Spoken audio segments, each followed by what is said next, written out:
कहिलेकाहीँ म एक्लै बस्दा आफैले एउटा प्रश्न गर्ने गर्छु क्या, वाइ वी आर ब्याक? कुन कारणले गर्दा अरू जातिको माझमा आज हामी नेपाली गोर्खाली पछाडिएका छौँ? यो मेरो गलत सोच पनि हुनसक्छ, कारण म कुनै विद्वान मानिस त होइन, या मैले यो कुरा गरेर कसैको सेन्टिमेन्ट्स हर्ट गर्न चाहेको। म खुदै मुम्बईमा आएर काम गर्न लागेको 8 इयर्स हुँदैछ, अनि यही 8 सालको अन्तरालमा मैले विभिन्न जातिको मानिसहरूसँग काम गर्ने, इन्टरेक्ट गर्ने, देश विदेश घुम्ने मौका पाएँ। अनि जब मैले उनीहरूको जातिलाई बुझेँ, उनीहरूको जातिको विचारधारणा बुझेँ, उनीहरूको सोचलाई बुझेँ, त्यो बेला चाहिँ मलाई लाग्यो कि हामी त पछाडि नै रहेछौँ। अनि त्यही बिच जब म मेरो भेकेसनमा दार्जिलिङ आएँ, दार्जिलिङमा हुनुभएको विभिन्न फिल्डको मानिसहरूसँग मैले यही कुरा सोधेँ, अनि उनीहरूले मलाई धेरै इन्ट्रेस्टिङ कुराहरू बताउनु भयो क्या। सो त्यही कुराहरूलाई चाहिँ मैले मेरो क्यामेरामा क्याप्चर गरेर आज तपाईँको अगाडि ल्याइदिएको छु। Welcome to my dark chilling.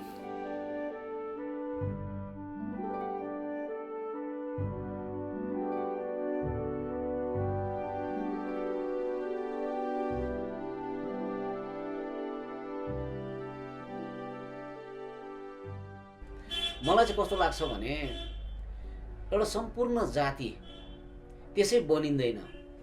त्यो जाति बनाउने कतिवटा एलिमेन्ट्स हुन्छ, कतिवटा तत्त्वहरू हुन्छ, त्यो सबै मिलेर मात्रै जाति बनिएको हुन्छ। र अब जाति बनाउनु हो भने मेरो विचारमा चाहिँ बेसिक 4वटा तत्त्वहरू, basic 4 elements are there. Language, literature, history and culture भन्छु म चाहिँ। भाषा, साहित्य, संस्कृति र इतिहास। यो 4टा कुरो दरिलो छ भने चाहिँ जाति स्वयं माथि उठेर जान्छ। जस्तो कि एउटा गाडी चल्नको निम्ति पनि के हुन्छ भने 4वटा चक्का चाहियो। त्यो 4वटा चक्कामा एउटै पनि पङ्क्चर भयो, बिग्रेको छ भने अवश्य त्यो गाडी चल्दैन। इन द सेम वे एउटा जातिको पनि जातिलाई माथि उठाउने, अडाइराख्ने, अघि बढाएर लाने 4वटा विल्स हुन्छ। Language, literature, history and culture. सबैजना एउटा फेसन जस्तो त भन्दिनँ म त्यसलाई, अङ्ग्रेजी स्कुल पढ्नै पर्छ, अङ्ग्रेजी जानेको हुनुपर्छ, इट्स एन इन्टरनेसनल ल्याङ्ग्वेज, तर not at the cost of losing your own language. हामी त अब अङ्ग्रेजी एडुकेसन चाहिँ लिँदैछौँ, राम्रो त्यो, तर कस्तो भएछ at the cost of our own language भनेर मैले भनेँ नि। त्यसो गर्दा चाहिँ कागको जस्तो चाल भएको छ हाम्रो। काग हिँडेको देख्नु भएको छ होला, कसरी हिँड्छ भने घरिघरि उफ्रिन्छ भँगेरा जस्तो, घरिघरि चाहिँ पाइला सार्छ। अब त्यो कागको चाललाई के भन्नु त्यसको हिँडाइलाई? त्यसको आफ्नो भन्थ्यो भँगेराको जस्तो पो हो कि त्यसको यो हिँडेको आफ्नो हो? त्यसको प्रपर आइडेन्टिटी भएन नि त। अन्त हामीले पनि के गर्नुपर्छ भने आफ्नो प्रपर आइडेन्टिटीलाई चाहिँ लुकाउनु हुँदैन, राख्नुपर्छ, यसलाई अक्षुण्ण राख्नुपर्छ, त्यसलाई बचाएर राख्नुपर्छ। र त्यस्तो प्रकारले हामी अघि बढेर गएछौँ भने अभियसली हाम्रो जाति पनि माथि उठेर जान्छ। हाम्रो नेपाली जाति चाहिँ किन चाहिँ पछौटे भएको है? अन्त मैले यो 12 इयर्सभित्रमा मेरो मुम्बईमा धेरैवटा जातिको मान्छेहरूसँग कम्युनिकेसनहरू भयो है। अनि यो टेन्योरमा चाहिँ मलाई सबैभन्दा एउटा इम्पोर्टेन्ट कुरा चाहिँ मैले हाम्रो नेपालीमा ल्याक भएको चाहिँ के देखेँ भन्दाखेरि चाहिँ त्यो चाहिँ हो कि हामी नेपालीहरू भिजनरी चाहिँ हुँदैन। हाम्रोमा आजको 10 वर्ष बादमा है, आजको 20 इयर्स बादमा चाहिँ के चाहिँ आउँदैछ त्यो चाहिँ हामी देख्नै सक्दैनौँ है। हुनु त अब हाम्रोमा आँखा चाहिँ हुन्छ, तर पनि you know like it's very difficult for us to see that what is coming ahead, and specially the leaders है। हाम्रो लिडर्सहरूकोमा जब चाहिँ फन्ड्सहरू आउँदैछ होइन, उनीहरूले अगाडि देख्नै सक्दैन कि यो पैसालाई चाहिँ हामीले कसरी चाहिँ युटिलाइज गर्नुपर्छ। अनि म एउटा एजुकेसनल पर्सपेक्टिभ यहाँनिर राख्नु चाहन्छु है। यदि हामीले हाम्रो फन्ड्सहरू एजुकेसनमा स्पेन्ड गऱ्यो अरे सपोज होइन, सपोज हाम्रोमा एउटा इन्जिनियरिङ कलेज भयो अरे दार्जिलिङमा होइन, हाम्रोमा एउटा मेडिकल कलेज छ दार्जिलिङमा, सपोज हाम्रो सालमा 500 स्टुडेन्ट्स निक्लिँदैछ भने है, हामीले 5 वर्षमा 2500 मेडिकल स्टुडेन्ट्स, इन्जिनियर्सहरूलाई निकालिसकेको हुन्छौँ। अनि त्यो मान्छेहरूले विभिन्न जग्गामा गएर आफ्नो कामहरू गर्दै गरेको हुन्छ। अन्त सोसाइटीमा चेन्जेसहरू यदि हामीले ठुल्ठुलो पोस्टमा कामहरू गर्दैछौँ भने सोसाइटीमा चेन्जेसहरू आउँछ है। मेरो नाम पेम्बा भुटिया र म youth officer government of West Bengal. अब तपाईँले सोधिहाल्नु भयो हाम्रो कम्युनिटी चाहिँ किन ब्याक छ र किन ल्याक गरिरहेको छ भन्दाखेरि चाहिँ आज एज अ युथ अफिसर मैले चाहिँ के देखेको छु भन्दा चाहिँ आज हाम्रो युथहरूमा त्यस्तो सिरियसनेस भन्ने छैन। अब त्यो प्रुफ अब एउटा एक्जाम्पलको लागि हेरौँ भने अब स्टडी गर्छ सबैले, तर आफ्टर स्टडी के गर्नुपर्ने मतलब फर्दर के गर्नुपर्ने उनीहरू फोकस हुँदैन। कुनै स्टुडेन्टले अब कलेज सकेर उसलाई सोध्यो भने ऊ कन्फ्युज भइरहेको हुन्छ। वेराज अरू कम्युनिटीमा गएर हामीले हेऱ्यो भने उनीहरू क्लास 10देखि नै फोकस भइरहेको हुन्छ। आज म यस्तो हुन्छु, आज यस्तो गर्छु, आज आफ्नो सोसाइटीको लागि म यस्तो गर्छु र उनीहरूले गरेको पनि छ। आफ्नो सोसाइटीलाई एउटा आइडेन्टिटी दिनुको लागि उनीहरूले गरिरहेको छ। हाम्रो मान्छेमा के कमजोरी र प्रविधि छ भने आफै उकालो जान पायो भने उसलाई बस भइगयो र हाम्रो तलको मान्छेलाई कसरी माथि ल्याऊ।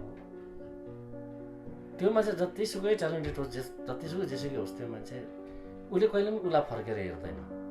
उसलाई आफ्नो कमाउनु पाए पनि भइगयो। हाम्रो मान्छे तलको मान्छेलाई तान्नुपर्छ भन्ने प्रवृत्ति चाहिँ हाम्रो समाजमा अहिलेसम्म छैन र हाम्रो अगाडि जाने मान्छेहरूले चाहिँ हाम्रो मान्छेलाई चाहिँ चेप्नु सक्नुपर्छ। खास चाहिँ मलाई चाहिँ के लाग्छ भने पर्सनली एउटा नट ओन्ली म्युजिक फिल्ड, सबै फिल्डमा हाम्रो दार्जिलिङको मान्छेको चाहिँ सबभन्दा ठुलो इगो भन्ने कुरा छ है।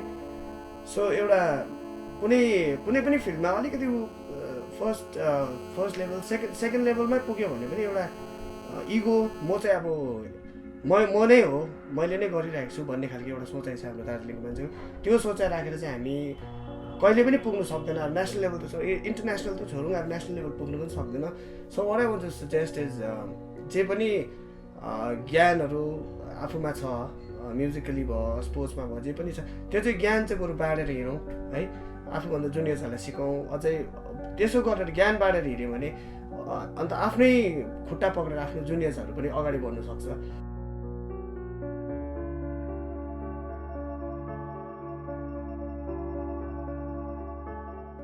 We aim to live fast and die young. And as a society and as a culture, I think it has affected almost everyone that we know. That we want to achieve quick results and not necessarily think about the future, which I feel is one of the reasons why the Nepali society or community, so to speak, lacks in achieving these goals in life. मेरो नाम अनिल गurung, स्कुलमा as a teacher काम गर्दैछु अनि म teacher as a काम गरेको 8 साल जस्तो भयो। म अब यत्रो सालमा काम गर्दाखेरि मैले देखेको मेरो आफ्नै एक्सपिरियन्स पनि हाम्रो कम्युनिटीमा हाम्रो नानीहरूलाई आफ्नो आमा बाउले पढाउनको लागि खर्च गर्छ, तर खालि राम्रो मार्क्स ल्याओस् भनेर मात्रै घरमा कोसिस गर्छ। हाम्रो कम्युनिटी पनि अरूकोसँग दाँजो गर्नु हो या अरूको लेभलमा आउनु हो भने चाहिँ आफ्नो विशेष गरी मलाई चाहिँ लाग्छ प्यारेन्ट्सहरूको धेरै यसमा एन्करेजमेन्टको जरुरत छ। स्कुलमा फिस तिरेर मात्र होइन, स्कुलमा नानीको प्रोग्रेस कतिको हुँदैछ, नानीले केमा पार्टिसिपेट गर्दैछ, नानी स्पोर्ट्समा छ कि छैन, उसको डेभलपमेन्ट छ कि छैन, निधि खोजी हुनुपर्छ। प्यारेन्ट्सले पैसा मात्रै तिरेर नानीको डेभलपमेन्ट हुँदैन। त्यसैले गर्दाखेरि हाम्रो नानीहरू ब्याकवर्ड भएको। हाम्रो चाहिँ फेरि प्यारेन्ट्सहरूको के सोचाइ हुन्छ भने पढ्नै पर्छ, अब अरू फिल्डमा लागेर के पनि हुँदैन, लास्टमा चाहिँ पढेर नै गर्नुपर्छ भने अब त्यो सब चाहिँ अब अहिलेको जमानामा चाहिँ हुँदैन। अब पढेर के हुँदैन, पढिसकेर पछि ग्रेजुएट भइसकेपछि कामको खोज्दा बुढो हुन्छ, लास्टमा त्यत्तिकै बुढो भएर त्यत्तिकै सकिन्छ। र युथहरूलाई चाहिँ कसरी चाहिँ अगाडि बढाउने, अब यिनीहरूलाई चाहिँ अब हामीले सम्झाउनु सक्नु पऱ्यो, सबैले नै भन्नु पऱ्यो। अब जुन कुरामा उनीहरूलाई इन्ट्रेस्ट छ त्यो कुरामा चाहिँ अगाडि बढ्ने हामीले देखाउनु पऱ्यो। अब उनीहरूलाई डिस्करेज गरेर भएन। मेरो नाम चाहिँ रिमछेन तामाङ। एम त मेरो कोरियोग्राफर हो। हजुर, अन्तखेरि हामी चाहिँ अब हाम्रो ग्रुप छ। हजुर, अन्तखेरि हामी चाहिँ डान्स मात्रै गर्छ। मेरो नाम बृन्दा सुब्बा। पछि ठुलो भए चाहिँ के हुन्छ तिम्रो एम्बिसन? मेरो पनि त्यही हो, कोरियोग्राफरै हो। अनि कोरियोग्राफर हुनुको लागि अब तिमीले ट्रेनिङहरू पनि अब लिनुपर्छ इन फ्युचरमा होइन? अब नेसनल लेभलमा आउनुको लागि इन्टरनेसनल लेभलमा जानुको लागि त्यसको लागि चाहिँ तिमीले के सोचेको छौ?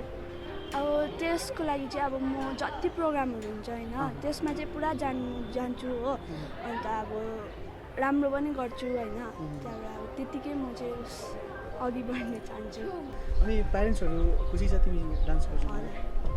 मलाई त अब प्यारेन्ट्सले त पठाउनुहुन्छ यस्तो प्रोग्रामहरूतिर होइन। अब प्यारेन्ट्सहरू सपोर्टमा छ भने त अब जे पनि गर्न सक्छ हामीले। मेरो नाम चाहिँ रोहन छेत्री हो। म चाहिँ क्लास 8 पढ्छु। मेरो घर चाहिँ रेलवे स्टेसन हो। मेरो एम्बिसन चाहिँ डक्टर हुने। पढ्नु चाहिँ कहाँ पढ्दैछौ अहिले? फ्रन्टबुल न? अनि आमाले के गर्नुहुन्छ तिम्रो? आमाले साल बेच्नुहुन्छ। अनि पापाले चाहिँ पानीको काम गर्नुहुन्छ। हामी हाम्रो परिवार मात्रै हेर्छौँ। परिवार मात्रै हेर्नु चाहिँ त्यो मानवता पनि होइन। That is not called humanity. परिवार सँगसँगै हामीले छरछिमेकीलाई पनि हेर्नुपर्छ। छरछिमेकी सँगसँगै समुदाय हेर्नुपर्छ। समुदाय सँगसँगै जाति हेर्नुपर्छ। त्यसरी जातिको उन्नति भएर आउँछ। तर अब मलाई त के छ, मैले कमाउनु पाएँ, मेरो परिवारलाई भरपेट खुवाउनु पाएँ, राम्रो शिक्षा दीक्षा दिनु पाएँ, भइहाल्यो। मेरो छिमेकीको छोराछोरी जेसुकै होस्, त्यो भावना हामीले राख्दाखेरि चाहिँ अभियसली समग्रतामा हाम्रो उन्नति चाहिँ हुँदैन। भारतवर्षभरि के छ, अब नेपालीहरू कता कता सेक्युरिटी गार्डहरू कता के भएर बसिरहेका छन्। उनीहरूको मालिकहरूले जस्ट उनीहरूले एउटा सेक्युरिटी गार्ड मात्रै सम्झेको छ। चौकीदार हो यो मेरो, यसलाई मैले महिनाको पैसा दिन्छु, त्यति मात्रै हो। अनि उसको काम मन परेन, भोलिपल्ट निकालिदिन्छु। तर त्यो उनीहरूलाई एपोइन्ट गर्ने मालिकहरूले हाम्रो जाति कस्तो हो, हाम्रो भाषा कतिको समृद्ध छ, हाम्रो इतिहास साहित्य संस्कृति कतिको दरिलो छ भन्ने कुरो उनीहरूले पढ्नु पाएछ भने अभियसली भोलिदेखि अलिकति हेपाइ कम्ती हुन्छ नि त हाम्रो मान्छेहरूमा। म एउटा साधारण उदाहरण के दिन चाहन्छु भने, मानिलिउँ म बाटोमा जाँदैछु, एउटा कुनै मातेको मान्छेले अर्थात् कुनै एकजना त्यस्तै एबनर्मल बिहेभ गरेर मलाई कसैले एक थप्पड कस्यो, मलाई रिस त उठ्यो नि। तर म ऊ जस्तो गरेर थप्पड कस्न सकिनँ, किनभने म त त्यस्तो माथेको पनि छुइनँ, केही पनि छुइनँ। तर मैले मनमा एउटा अठोट चाहिँ गरेँ, यसलाई चाहिँ भरे म यसको घरमा गइकन पिट्छु। एक दुईजना साथी पनि लगेर जान्छु, म यसलाई पिट्छु। यसले मलाई मान्छेको छेउमा बाटोमा थप्पड लगायो, मलाई रिस उठ्यो। अभियसली मान्छेलाई रिस उठ्नु स्वाभाविक हो। Without any fault of mind मैले थप्पड खाएँ। त्यो मान्छे पो माथेको थियो, म त माथेको थिइनँ भन्ने मलाई लाग्यो। भरे त्यसलाई यताउति सोधखोज गरेँ मैले, त्यसको घर फल्ना जग्गा रहेछ, अन्त बेलुकी जान्छु। तर जाँदै गर्दाखेरि उसको घरको छेउमा पुगेर मैले कसैलाई त्यहाँ चिनेकोलाई भेटेँ। अनि फल्नालाई हेर्न आएको, त्यसले बिहान मलाई यस्तो मिसबिहेभ गर्यो, त्यसलाई चाहिँ म अहिले अलिक 2-4 थप्पड कसु भनेर आएको। त्यसको घर कहाँ हो? ए त्यसको घर, त्यसको त दिदी त यस्तो पो हो त, मेजिस्ट्रेट पो हो त, त्यसको दाजु त यस्तो ठुलो अफिसर पो हो त, त्यो मात्रै चाहिँ बिग्रेको हो नि भनेर मलाई भनिहालेछ भने अभियसली के हुन्छ मेरो? त्यसलाई अघि म थप्पड कस्छु भनेर गएको थिएँ। त्यसको दाजुको दिदीको त्यसको परिवारको ब्याकग्राउन्ड मैले पाइसकेपछि त्यो थप्पड कस्ने कुरा मेरोबाट अलिकति घटिहाल्छ। किनभने सक्दिनँ नि त, उसको ब्याकग्राउन्ड थाहा पाएँ नि त मैले त। अब अघि बिहान थप्पड खाँदा पो मैले ब्याकग्राउन्ड थाहा पाएको थिएन र म यसो गर्छु र उसो गर्छु भने। तर उसको ब्याकग्राउन्ड थाहा पाइसकेपछि चाहिँ अभियसली म उसको घरमा पसेछु भने पनि उसको आमा बाउलाई, उसको दिदीहरूलाई भेटेर तपाईँको भाइले मलाई बिहान यस्तो मिसबिहेभ गर्यो, अलिक सम्झाइदिनुहोस् है, यो कुरो राम्रो होइन, यस्तो यस्तो भनेर सम्झाएर फर्किन्छु नि म। अन्त कुरो चाहिँ के भने, language, literature, history and culture यो चाहिँ हाम्रो ब्याकग्राउन्ड हो। हाम्रो ब्याकग्राउन्ड चाहिँ राम्रोसँग अरूले बुझेको छैन, हामीलाई हेप्नु सक्दैन नि त। हेप्छु भनेर आउने मान्छे अलिकति ब्याकफुट बजाइहाल्छ। अब यसको त यति दरिलो छ है, यो यति स्ट्रङ छ, यसको भाषा साहित्य संस्कृति इतिहास दरिलो छ, यो हेर्दा पो यस्तो छ त, यसलाई हामीले हेप्नु हुँदैन। यसको सम्पूर्ण जाति नै भएको दरिलो छ भने एउटा फिलिङ्स क्रिएट गर्नु हो र हाम्रो प्रपर आइडेन्टिटी दिनु हो भने यो 4वटा एलिमेन्ट्सलाई हामीले बढाएर लानुपर्छ। अरू एलिमेन्ट्स अटोमेटिकली बढेर जान्छ, अरू कुरोहरू आफै आफ्नो टुङ्गोमा पुगिहाल्छ।